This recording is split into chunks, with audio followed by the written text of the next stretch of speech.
शांति। स्वयं सर्वशक्तिवान भगवान हमारे पास चलकर आ गए। जरा गहन चिंतन करें। जब हमारी 5000 वर्ष की पूरे कल्प की यात्रा अंतिम पड़ाव पर पहुंची, तो स्वयं भगवान हमारे साथी बन गए। बहुत ईश्वरीय नशे में, इस फकुर में, इस खुमारी में आ जाएं। साथी स्वयं भगवान। किसी का साथ किसी बड़े व्यक्ति के साथ भी हो, कोई संबंधी हो जाए बड़ा व्यक्ति। मैंने देखा किसी का रिलेटिव कमिश्नर है, कमिश्नर तो वो है पर अहंकार इन्हें है, इनके पैर धरती पर नहीं रहते। किसी का रिलेटिव मिनिस्टर हो, चीफ मिनिस्टर हो, बड़े नशे से चलते हैं, और जिनका साथी स्वयं भगवान हो, उन्हें कितना ईश्वरीय नशा रहना चाहिए।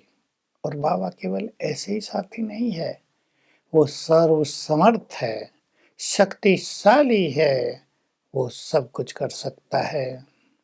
हमारा उससे गहरा नाता जुड़ जाए, ये नशा हो जाए भगवान हमारा साथी है, केवल कहने की बात नहीं, गीत गाने तक सीमित न हो, ये हमारे आंतरिक नशे में आ जाए।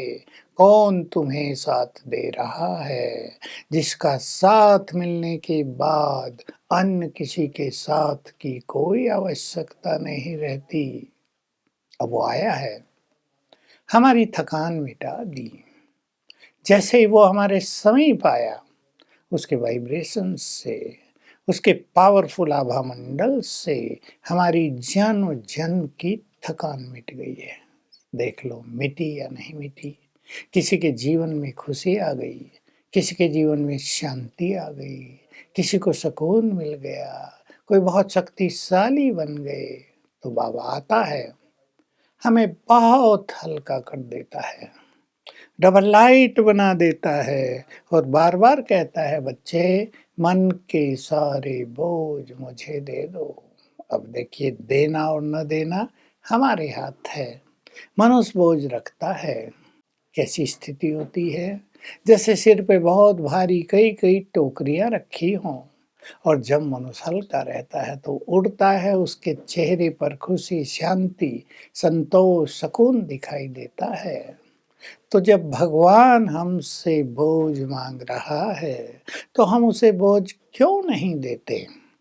सोच लो, क्योंकि जन्म जन्म का मैंपन गहरी जड़ें जमाए हुए है। ध्यान दें इस पर। मेरे बच्चे, मेरा परिवार, ये मैं और मेरा छूटता नहीं है, और जो इसे छोड़ दे वो महान, वही रूहानी शक्ति से भरपूर। चेक करें आप, क्या हमारा छूट रहा है?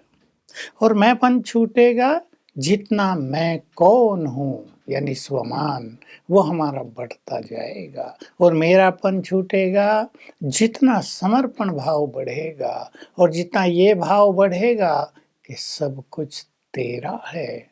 एक एक चीज को आप देखें, और मैं और मेरे को छोड़ने का दृढ़ संकल्प करें। अपने शरीर से शुरू करें। मेरा शरीर, पहली चीज तो ये है, आत्मा की सबसे बड़ी संपत्ति। अब ये मेरा शरीर तो है ही, इसमें तो कोई दो राय नहीं है, लेकिन ये भी तेरा। और देखे देखो, शरीर तेरा, तुझको अर्पित, तो मैं रह गई आत्मा निराकार, निराकार आत्मा निश्चिंत। धन, बच्चे, परिवार, पति पत्नी, सब तेरे। लेकिन कहने से नहीं, कहने वाले तो हमने बहुत देखे, हजारों देखे, लाखों देखे, लेकिन ये good feeling, subtle feeling, real feeling हो जाए, ये सब तेरे हैं। धन भी तेरा। देख ले, धन तो हमारे पास रहेगा, भगवान हमारा धन लेकर क्या करेगा?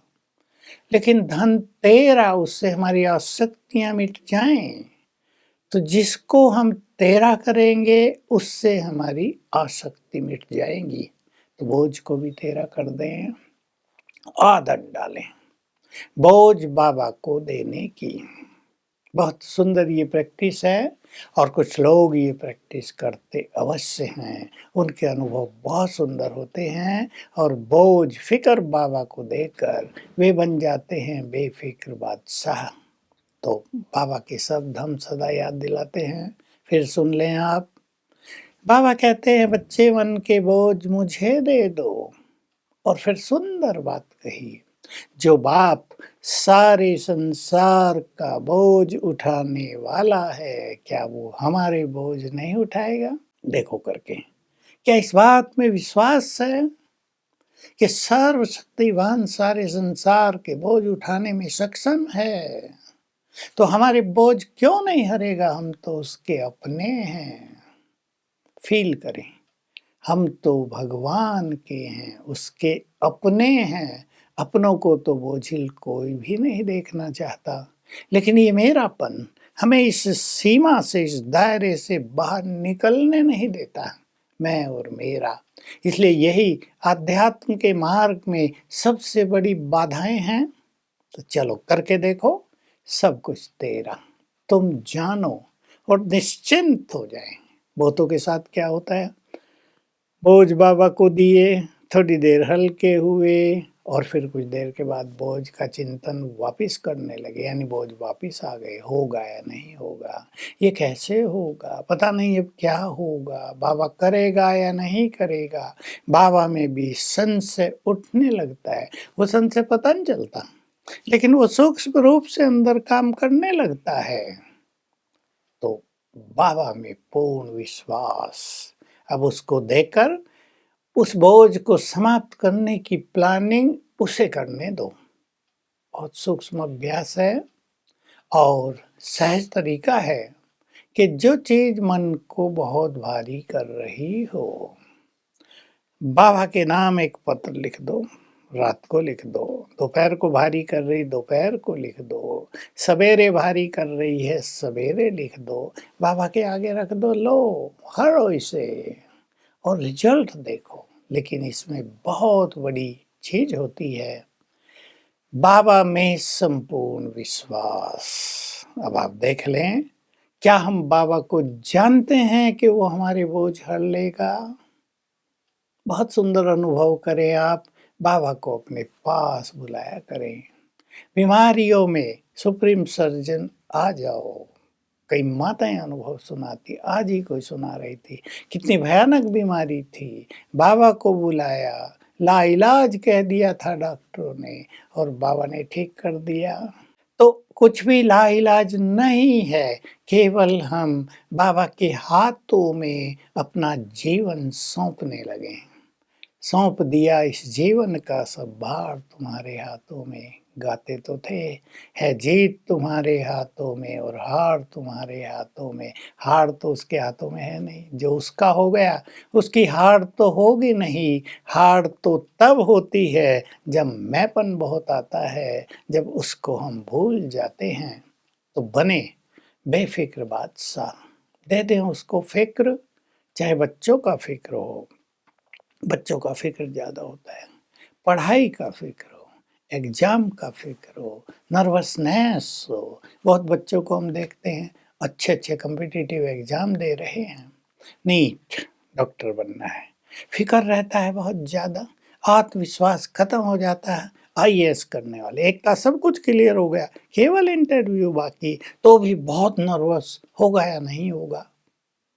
हमने उनसे बात की, कॉन्फिडेंट किया, विश्वास करो बाबा में, उससे बड़ी शक्ति कोई नहीं है, उसको सौंप दो सब कुछ और देखो परिणाम कितना सुंदर होता है। और हुए सुंदर परिणाम।